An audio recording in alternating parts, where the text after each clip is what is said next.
Well, today's movie cannot be really viewed by the general audience anymore because of the repeated uses of slurs that they don't seem to think is anything other than okay bad-mouthing. And they do realize that it is a slur. It is presented as a slur. Yeah. It's just not a very, very bad slur. Yeah, that's what they think. So, even though this was probably 100% in compliance with the Hays Code, otherwise it would never have been made. It's in the book. That's fine, but it's the Hays Code that didn't object to that kind of slur. No, because that's literally a slur that they don't care about. The Hays Code only cared about white people. Yeah. So. And I think that other slur that we're absolutely not going to say was also fine by the Hays Code. It's just socially not so fine. And this one is there because it is in the book, but the book is this thick, that thick, and it's there like 5 times.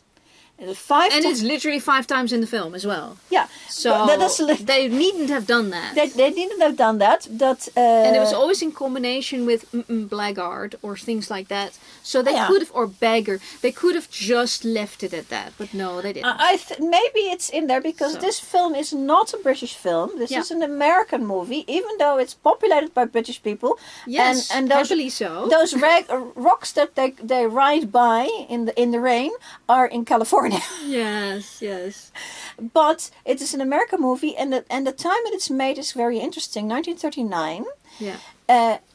They did know in 1939 that Europe was heading for war, and so they were trying to up the Englishness of certain things and doing the British thing very much, and so as a classic, to make it popular. Yeah, to popularize Britishness. And another thing they also did, and I did notice that, and you noticed that, is the outfits, the clothing is all wrong. Yeah.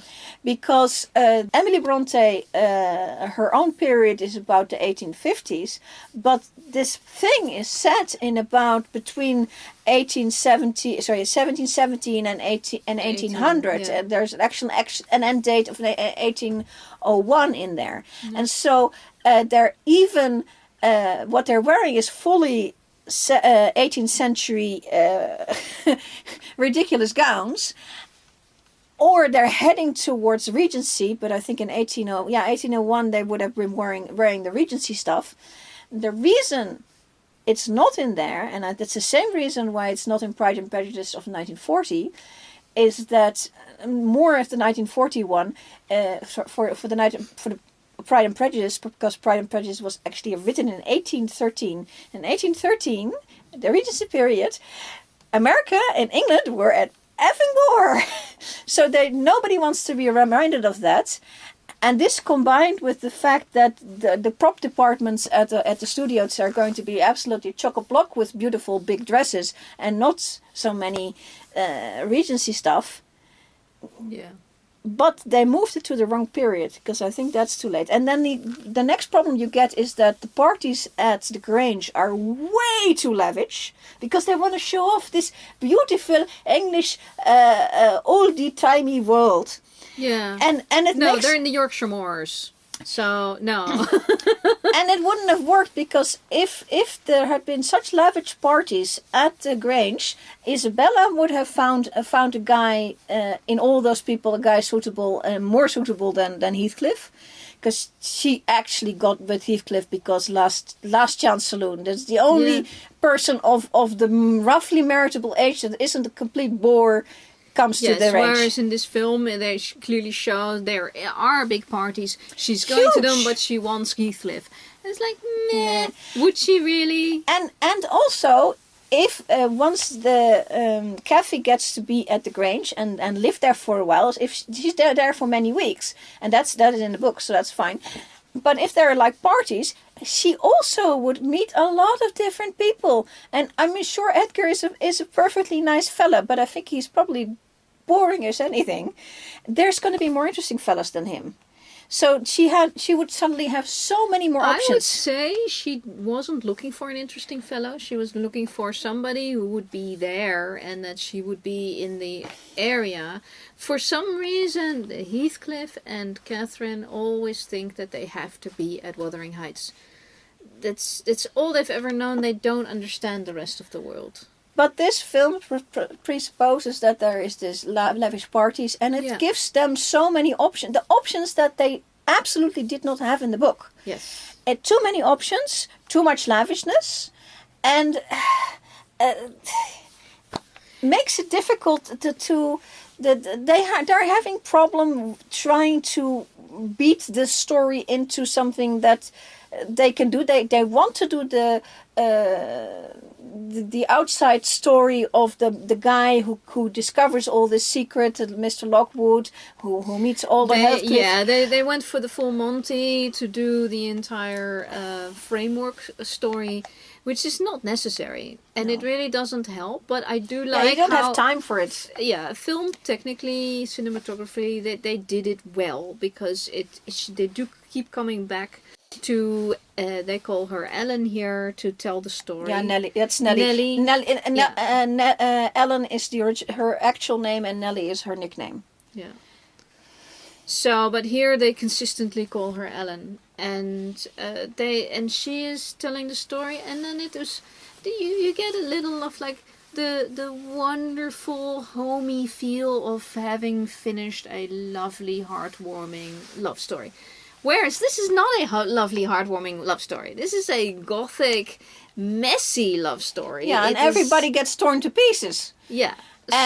So would Nelly really be that into, the fact that they're now haunting each other on the moors? Yeah, and it's very strange, because in the book Nelly tells the story to Lockwood as a haunted story. And have you heard the gossipy, haunted, weird story, the stuff that's going on around here? Wow, listen.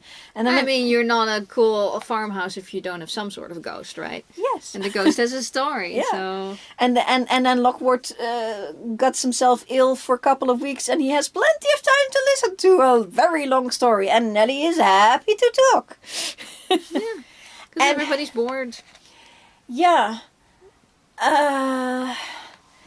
What most of these films don't do, or do as little of as possible, or just one scene, is the bullying. Everybody bullies everybody else, and everybody bullies Heathcliff. Yes. I commendation for the kids here. Very well. Oh, they were very such good actors. All of them. It was all three of them. Well put together as well. And they what they've always done in Hollywood is, once they have good actors, young actors, they will actually make sure that they get enough screen time. Yeah. So they didn't rush through the first part of the story, because they could stay with the kids. They even left some bits that like the dying of the father, that would have happened after Hindley came back. But in this case, they just did it right there and then, because the kids could do it. I would still have followed the story in the book myself. There's no reason to change that. There's a whole bunch of things, little things they changed. One of the things they changed is when Heathcliff arrives. He was the father was supposed to go off, and he was supposed to bring up a couple of presents, like a fiddle for Hindley, and a whip thing for Cathy, for the horse. And then he comes home, and he does bring the fiddle and the whip, and also a boy. Whereas in the book, the whip got lost on the way, and the fiddle was broken because somebody sat on it, and Hindley gets nothing, and Cathy gets nothing. All they get is a dirty boy. And the disappointment in the book must have been so great, whereas in the film they smooth over everything is prettier, smoothie over. It is very pretty. The fiddle works, and he even has a bow. And going, there's no point in giving him a fiddle without a bow. That's like, why would you ever do that? It's like, here, my second present is your bow. Is the bow? What? And then the whip works. They hit each other with it. Is like this. The point of those presents, story wise, is that he came with presents they can't use. Yeah. Here they also they put words in how Mr. Earnshaw actually went around, spent £2 to try to find his Heathcliff's parents.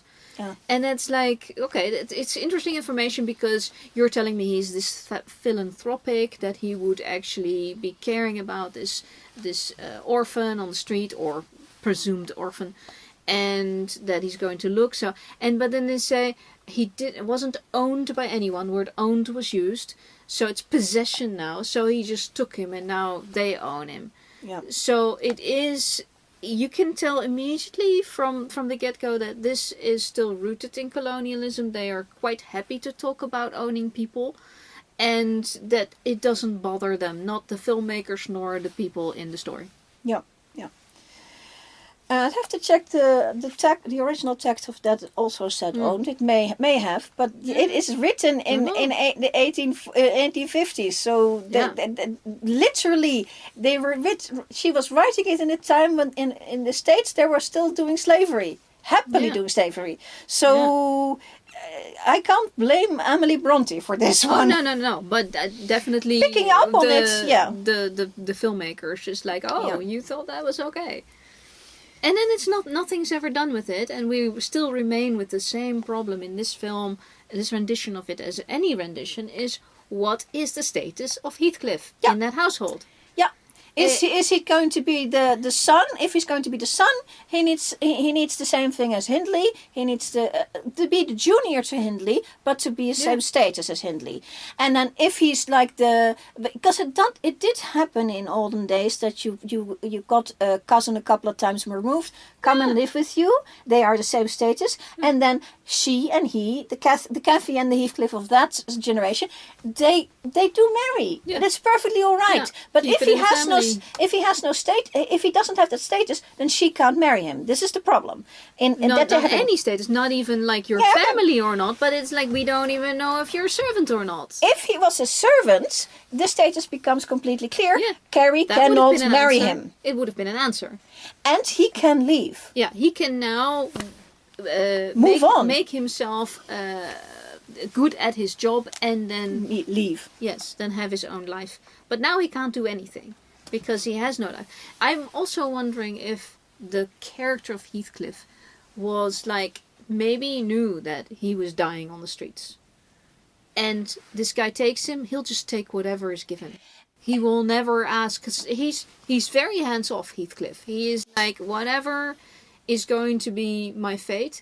Also, when Hindley then takes over, and there's the scene with giving him a leg up for the horse. That's to degrade Heathcliff. Yeah, it's the bullying again. Yeah. Yeah, and there's a lot of bullying in this film. Mm-hmm. And then Heathcliff is like, I'm just standing here because he's fought with Hindley enough in his life that he knows that they're just gonna end up bleeding, and it's pointless. Yeah. In this film, they're putting it in the text that Catherine wants pretty things. She spends time explaining this to Heathcliff, and so they go to the other house.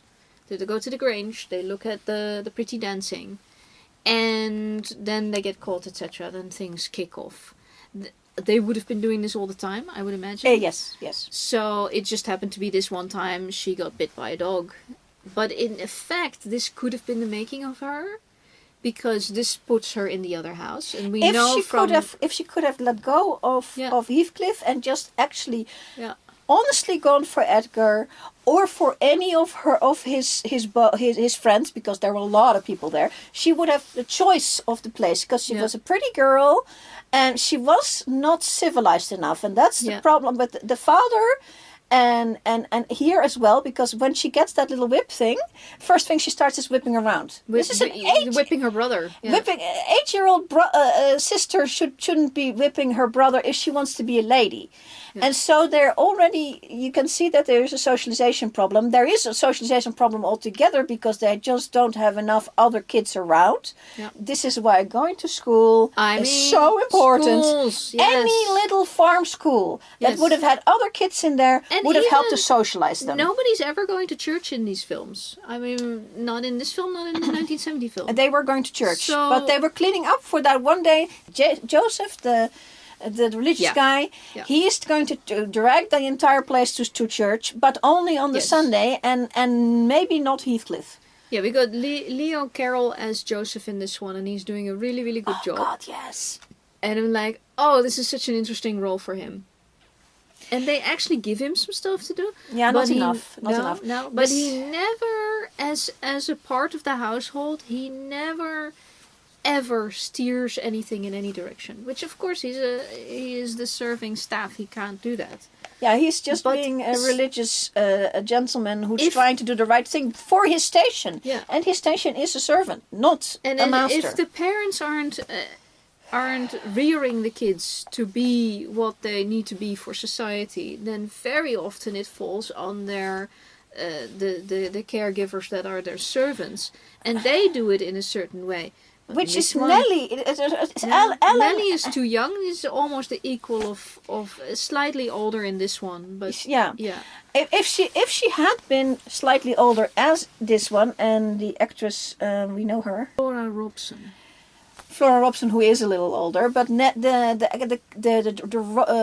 role itself should have been younger. She was the same age as Cathy and Heathcliff, or maybe Hindley, 3 years older, but not that much. And she was a servant in that house. And there was no question.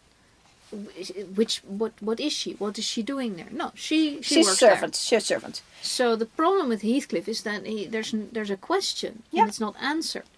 The dad doesn't. The father never answers it, and then you get all kinds of problems. And he does poorly by his actual children as well, because he barely gives them an education. Yeah. In this one, Hindley goes to university after the father is dead. So comes back with a wife, and the attitude that he already had, because that Hindley had an attitude. Everybody had an attitude. It's in the book. The book is when I hear people talk about the book, they all say the same thing. We love the book. We reread it so many times, but every single character is an asshole. Low-level asshole, high-level asshole. Even Nelly has her asshole moments, several. Oops. The moment where Nelly puts Heathcliff in the pantry and then has the conversation with... And knows that the Heathcliff is in the pantry. Yeah. Yes. And then she... And doesn't stop Catherine from yapping. Yeah. Talking.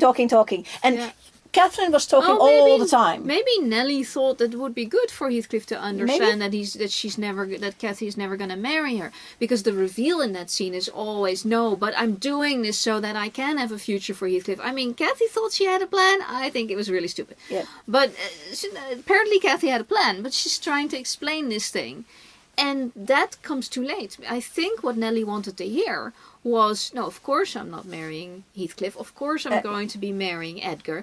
And that's it. End of story. No, that was not the end of the story. That was as far as Cathy was concerned, that was like the preface. After that will be the main dish, which is going to be her and Heathcliff. We don't know how. We don't know where they're going to live. On a flying ship going to the moon, I suppose, as pirates or something. She's 17 and nobody ever told her anything. Yeah. What is she going to want in life? Yeah, the exciting guy that, I mean, it is Laurence Olivier. And he's doing a fantastic job. But Heathcliff as a character is very morose. And Laurence very sullen. Laurence Olivier is doing a lot of heavy lifting in this one. Yeah. I think actually Merle Oberon really holds her own. Oh gosh, yes. Yeah. Because this is a hard job. It's a hard job, and also 1939. This is the year that Gone with the Wind came out. Oh my god!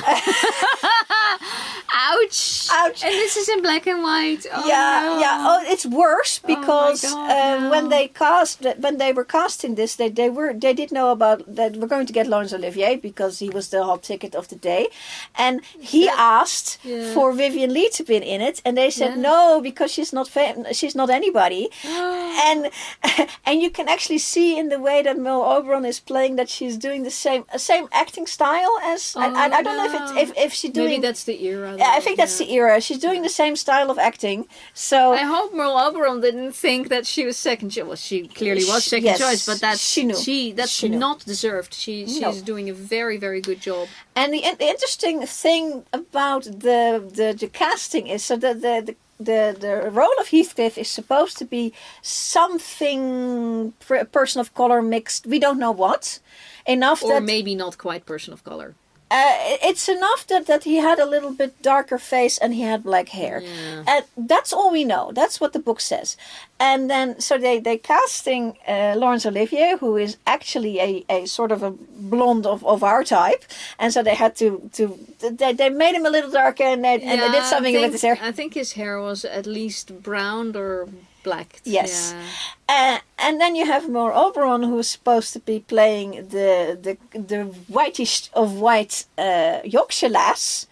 And Merle Oberon, and they didn't know it at the time because she kept it under wraps. She's half Indian, as in from half India, not Native American. Yeah.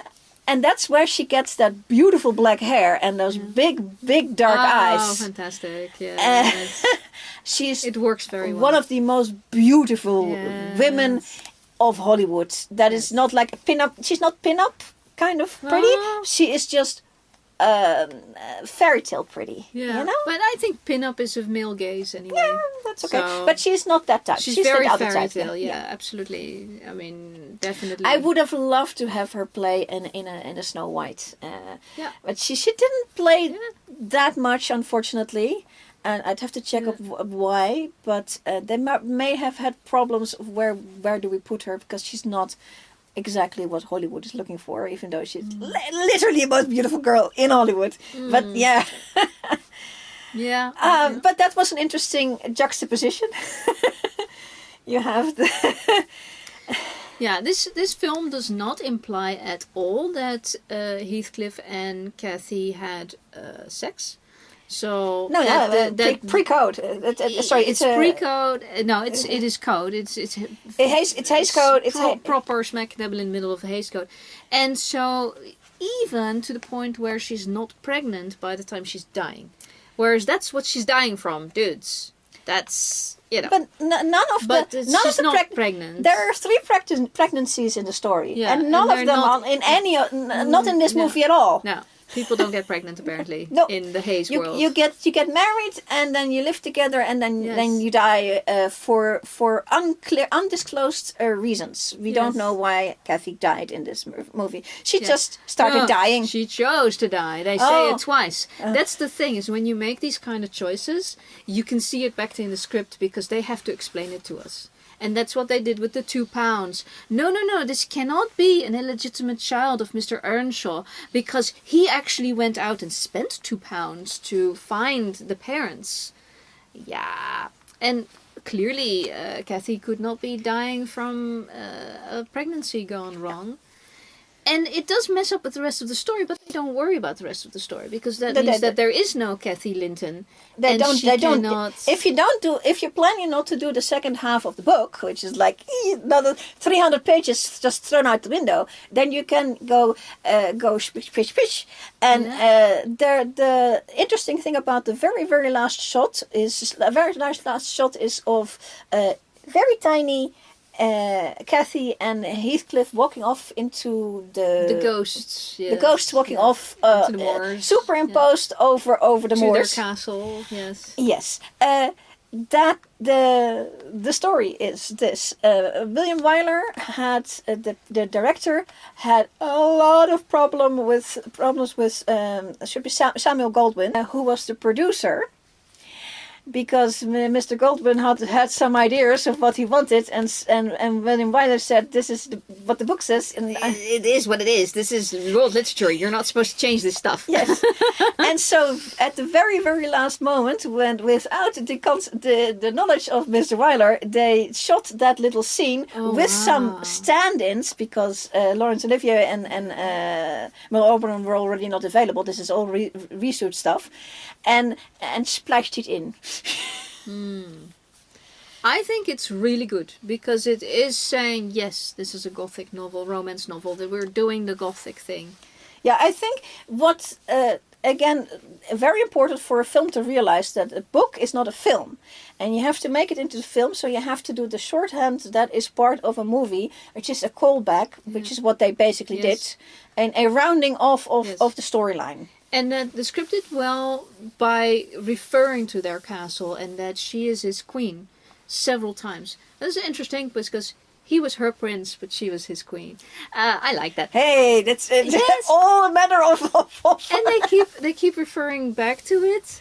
It's lovely. That is good romance film. This film is way too sweet and lovely and bubbly for what it really should be, because it should be lots of much more gritty, nasty, horrible. The scene where she reveals I am Heathcliff is like she's almost surprised. Whereas no, she knows. She knows that, so like in the 1970s film, she's already running out in the storm and she's screaming it at Nelly, which is really kind of how that should go. But here it's like, she is very pretty in this one.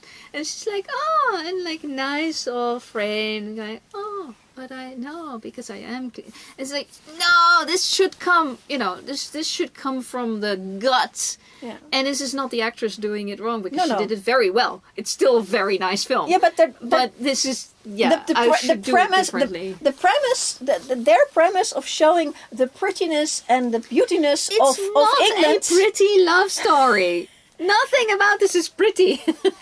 And it really did work better with the Pride and Prejudice of the year later, because now you can show off of society and do some archery where you want, or you can do some whatever you want. And here this story is about gritty Yorkshire lass and gritty Yorkshire lad, messy feelings and messy feelings, and it's just not. And that what this is what women really do write and read in the romance. The dark romances. This is dark romance, and this is it happened to be literature because she did it first. She invented it. She published it first. She invented I'm the genre. sure we've all been doing this for forever, but she published it and it got through. And this is we now have this. So this is really important for the female experience of reading and literature and writing. Because this is being written by so many women constantly.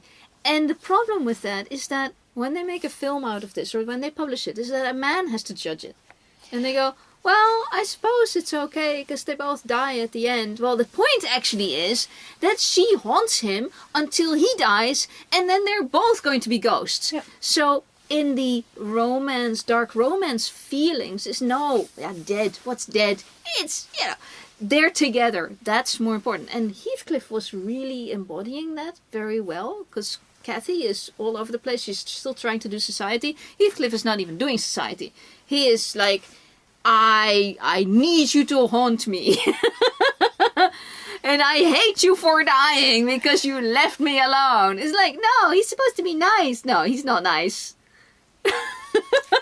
No, and that is this genre. That is the genre, yeah. And we get so little of this. Yeah. Very little, because this is called pulp normally. When you read it, it's like 100,000 novels, like romance novels, that do this.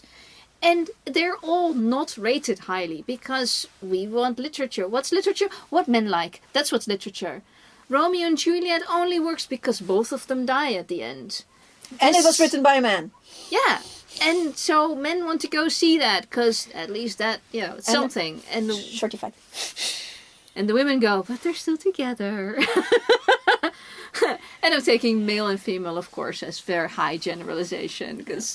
But indeed, this movie was also, the script was by a fella, helped by another fella. Charles MacArthur and Ben Hecht. Yeah. And and William Wyler, he makes good films. He does make films that are accessible to women, but it's very much from an American male stylistic point of view.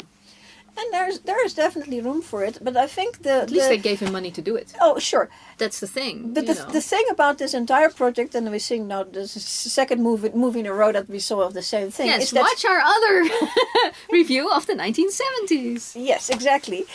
Is that this book is too thick to put in one movie. That's why they You only have do to the make first choices. half, and then the fact that you only do first half because there is actually a through narrative all the way to the end, because as after Cathy has died and Heathcliff doesn't keel over, he tried to actually bash his own brains in, literally, but he keeps on living because he's a Yorkshire lad and they are indestructible. He can't even drink himself he's to a death. Liverpool lad, but still He's indestructible. still indestructible, and he can't even drink himself to death, and so he lives on. The next generation lives on. The Cathy had that baby. She did have it, and he also has a baby. And there's Hindley had a baby, and they're all living on. And so by the time you get to the rest of the book, it's now 15, 20 years later. It's about 16 years later. So everybody's young adult, the kids, and he's there. And as these young adults are starting to discover each other and bully each other and have it out and spend another 300 pages going at it, and Heathcliff is also bullying everybody Because around. he's still there. He's one of the only adults still from the original line But of so people. much time has passed, and he sees young Cathy, Cathy number 2, fall in love as well, and he mellows out, and he actually gives up on his revenge, which is the end of the book. He gives up on his revenge, and then he walks out into the moor, and at some point he's just dead, and then he goes off with his Cathy, but he gives up on it. Very important, and this movie cannot ever get there, because they cannot go. You need to go that other 20 years to get there. Yeah. So it either needs to be 2 movies, or you need to write the film differently. It should be 2 movies. Yeah. I think it should be 2 movies, because the death of Cathy is definitely a cut-off. 2 casts. Because you're going to need an older Heathcliff. And or a really good actor. You've got the new Cathy, Linton, and Hareton all need to be in it. What they've done wrong in every single film, well, we've only seen 2 so far. We haven't seen I've seen a the few other things. 2026 version yet. But what they've done wrong is that Isabella actually has the baby at Wuthering Heights and raises Linton at Wuthering Heights. And that's not in the book. She goes away when she's pregnant. She has Linton in the south of England, and then comes back 12 years later. Linton is that's a sickly person. But all still. of that is most of these films don't. Well, some of this, you still get the scenes that somebody comes in the house is like, why are you still here, Isabella? She wasn't. She ran away. She couldn't have a baby with Heathcliff there. He would have killed them both. Yeah. Or made their life really, really... Isabella is the only one who made any sort of sensible decision by once she realized that Heathcliff was not what she expected after she married him, which is very stupidly, she left. Yeah. She was pregnant, and she actually had the baby elsewhere. In this film, away from Heathcliff. Yeah. And in this film, they made it text again. She has a conversation with Dr. Kenneth that Heathcliff didn't change. I changed, and I'm staying. She's. So why can she not have left? Because I think that dramatically that would have worked very well for the film. It's like Dr. Kenneth remarking that, gosh, Isabella ran as soon as she knew she was pregnant. I think the reason is that they wanted to show... no pregnancies. I think they wanted to show that Heathcliff, his magneticness of Heathcliff was so strong that Isabella could not leave. No. I think what they're trying to say under the Hays Code is women do not leave their husbands no matter how horrible they are. And it's a horrible message. Yes. And I do think that that's what they wanted. Yeah. I think this is the wrong film for them to do in 1939. It's a very interesting choice because especially Heathcliff is such a nasty piece of work. I mean, all of them are. It's all the dudes, for sure. It's one of those cases that when you read a synopsis of the story, you go, oh, that's very interesting. That should make a awfully good movie. And then when the person gets... Crack the book, please. When the person who's been tasked to do this and goes, boss, are you sure? Can I drop this? As a and then the boss says, hey, it's free, it's out of copyright, have at it. Yeah. Because they in the same period, they also did the Jane Eyre, they did the Pride and Prejudice, they did everything that was out of copyright. But Pride and Prejudice is all proper and wonderful. Wuthering Heights is specifically Wuthering Heights. It is something else. It's not even Jane Eyre. Jane Eyre is super proper compared to Wuthering Heights. All in the indoors and all parlors and stuff. So yeah, that's fine. Yeah. And the only improper thing about it is the crux of their plight in the entire story is that Rochester is already married and this person is insane. And so he can't divorce her. And that's a better idea. It's a very good metaphor. Plot device to create strife in their lives that they're going to have to spring apart over, etc., etc. You get a reveal, you get her understanding it, then you get her running away because she's a proper girl, she's a proper lady. So, well, she's not a lady, she's a lady, proper gentlewoman. In this film, in this story, no. Everybody is a wild animal. Very messy, yes. So they're all wild animals. Yeah. And then you've got the Lintons, and I mean, David Niven. Oh, the my Lintons. God, David Niven. He holds it. You're talking about heavy lifting. He holds stuff together there. Yes, my goodness. He does. And Edgar is kind of a wet rag, and he. That is his job in the story is to be Mr. Sensible, Mr. Normal. Never. And David Niven can do it beautifully. Yes, it's so good. But I still disagree with the fact that they had these lavish parties in this movie. It doesn't work. Oh my God, the party! So the harpsicord. Oh my God, just for that scene. There's no slurs in that one, fortunately. You can watch that scene. It's so good. And the way it was filmed, I mean, William Wyler didn't know what he was doing. I do believe they got an Oscar for the cinematography, I believe. Oh, and the only mistake they made with that is that it wasn't in color. But in 1940, what can you expect? Yeah, it's very, very early for a proper color film. But this is just 1945, so 45, it would have been in color, so but not beautiful. in 40. Yeah, and it would have been crap color as well. So then we would complain about that. But yeah, the harpsichord scene, and they did her entire rendition. It's just epic. I do have to check of when that was written because when the piece was written, I don't know, because they are very much able to go anachronistic on that. And that whole scene, I think the choreography of everything in that scene is good. People watching each other. This is like pure, like you want Pride and Prejudice to be as well. It's like shenanigans going on. It's Downton Abbey, you know. It's all of that. They're doing it extremely well. He's thinking about her. She's expecting something from him. She's trying. People sitting down. People standing up. It's so well done. Sorry, yes. Just gush. Well, there's a lot to gush about it. What there is, I mean, the costumes are the wrong period. They're going for 1850s, which is completely the wrong period. And since the reality of this thing of life in Wuthering Heights and life at the Grange is kind of fairy tale anyway.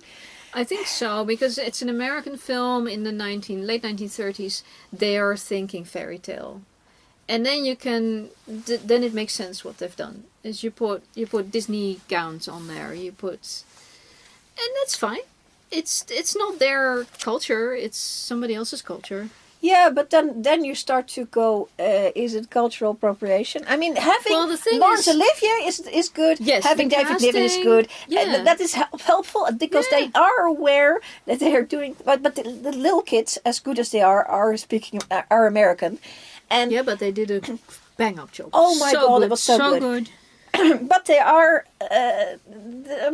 Hollywood is very good at appropriating other people's cultures and They didn't care. That doesn't matter to them. and just sticking any old You costume on wouldn't it and doing find- whatever they want with Yeah, it. you wouldn't very often find a Dutch film about something other than something Dutch. Yeah. It just doesn't happen. But they make so many films in Hollywood that they're just looking for A cheap IP because Yeah. there's no copyright on it. yeah. Anybody can do the classics. So in that sense, they are up for grabs. What would have been really interesting if they had said, let's not do it like straight-laced. Let's do it as if this is set in the US. This could have been a story somewhere. Where can we reimagine this No, story? because of the ghost stuff is very difficult, and America. The US has ghost stories. Yeah, but not like that. They're not like that. Yeah. They're different. No, not this one. Yeah. No, I think what they should have done, and that goes for many versions, is narrow the story down even more. Yeah. Because the story is big. Even half the book is still too big for one movie, and maybe I don't know. I don't know. Tell Edgar's story and watch this entire thing evolve around him. Or truly tell Nelly's story. Or instead of making her the POV character, yeah. Yeah. And they did a little bit. They put a little bit more Nelly in the 1970 film. And that was nice that she actually got to have like desires. Maybe a design on Hindley. And then she was thwarted. The problem And then was she has a scene which we didn't actually discuss in the review we did of it, but she does have a scene apologizing to Heathcliff that she's now, or it's Hindley, I forget whichever one, that she is now actually going with Cathy to the other household. That means she'll never be back at Wuthering Heights, and they didn't have time for that in this film to do anything like that. She is just. Oh, I'm telling this wonderful story, and I'm going, this is going to be messy. yeah. The film is very. I mean, it got awards, and I think that's correct. It's not. Yep. It's very difficult to compare it to the 1971 because it's so different, and the 1971 is deliberately the way it is because of the 1939 one. Of course, you're Because always influenced. You're always influenced for what came before, especially if it became famous. Which is this one didn't become that famous, but it's still enough. Yeah, and there's 30 years in between, so that's quite a large generation. That's a good amount of time. Also, one is color and one is black and white, so you have that. And 30 years is a goodly time. So, worth seeing? Yes, I think so. But only if you can stand through the slurs. I would not recommend it because it's all throughout, but there's so much pretty to see. Yeah. It is very pretty. Yeah. In this story, we have the issue that women can't go anywhere. It's too early for women to have some sort of ability to travel. Agency of any sort, Yeah. yes. They're not even a person in the sense that they will never be anything outside of somebody's daughter, somebody's wife, somebody's mother. They don't. And then They somebody's can't widow. own. They can't own anything. Yeah. So they can't go anywhere. They can't do anything. And that frames the life of Cathy, but also Isabella. So yes, Isabella should have had more options. Cathy should have had any options. Nobody ever gave her any options. Yeah, and that's the father's fault. Yeah. And they did give Isabella options, but she chooses Heathcliff. And yeah, sorry, Yeah. Isabella. But That's a bad plan. in the book, she didn't have that many options because Edgar just didn't give her enough options to choose from, and so Heathcliff looked like the best option. Here, it doesn't work so very well. And if you think about how much time can a woman actually spend with her intended, or the one that she's interested in, not much. She can never be alone with this person. That doesn't happen. She, in this film, walks to Wuthering Heights because her horse is lame. Haha. And Heathcliff immediately pegs her for he understands. She is interested. And otherwise she would never have come there. She would have gone home. Even if that means walking the rest of the day. So he immediately, and I liked the scene actually, that he's like, oh, you're interested. Hello. And he's like, let me just show. Says he can put it on if he wants to. And this is the character, but it's also, of course, Laurence Olivier putting a little bit more into the character of Heathcliff than maybe was written on the page. Yeah, I think the character of Heathcliff, if you would make him work, I think he is probably what you could call a sociopath. But or a psychopath or sociopath. Yeah. But that doesn't mean that he can get into it, but he only gets into it with a few people, and he can use everyone else any which way he likes. Yeah, well, he knows he has to have a reason to actually even want to play the game. Yeah, exactly. And the rest of the time he just doesn't. And revenge on perceived slight against Edgar is good enough. And this comes back in this film is that he actively curses as a young boy. He curses Hindley, then he curses Edgar, and he makes good on those curses. And you can see that the moral of the story is supposed to be that if you go for revenge like that and you wreak it, that it will come back to kill you and it's really bad for you. But the story just doesn't support it. The story is still going to be, this is Heathcliff and he's just messy. And Yeah, and the entire story of Wuthering Heights is about people who, for whatever reason, are nasty and they kick out at each other and hurt each other. Even the ones that they profess to love, they hurt. And they make all the wrong choices because of ignorance. That is not their fault. And it's such a sad story. And the film can put a pretty picture on it, but it cannot get properly out of it. They can make it into a sweet romance. I think they were trying to see, can we make this a romantic film? And I think especially David Niven is put in place to then be the fluffy pink feelings of fluffy flowers. And no shade to David Niven, but he can't save that. No, nobody can save it. But he did a very good job. Everybody did their level best, yes. and they did, like I said, they did get a couple of a lot of nominations and at least one statuette for an Oscar. But which is fair. I don't know how far they were up against Gone with the Wind with that. Gone with the Wind got everything. Yes. But the epic lines in here that Heathcliff has, that is more epic lines, I think, than the Gone with the Wind had. For the male character, yes. Yeah, for Heathcliff specifically. He has some really good set of lines. When he does speak, he actually, you're going, yeah, okay. And I would wager that it is as close to the original text as they could get. Yeah. Famous book and all that. Yeah. And but it is a very thick book, so you have a lot to work with. If you're a good writer. And I don't fault the script writer for what they try to make for it. I think the choice of picking this book to make into a one movie thing is a bad idea. Under the Hays Code. Under the Hays Code. Yeah. But once you're doing it, I think I can go with the script as written. I like... Indeed, the children early on get a lot of time, so the bullying is between the children and not... because once you get the bullying with rocks between adults, you get a big problem. So I think that's also a reason. But yes, the choices are good. The casting is excellent.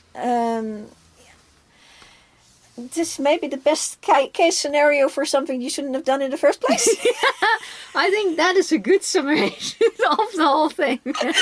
Yeah. And if you're going to do it with these actors. Laurence Olivier, yes. It's very well done. Oh my God. If you're going to use that kind of costumes, you've used very beautiful costumes.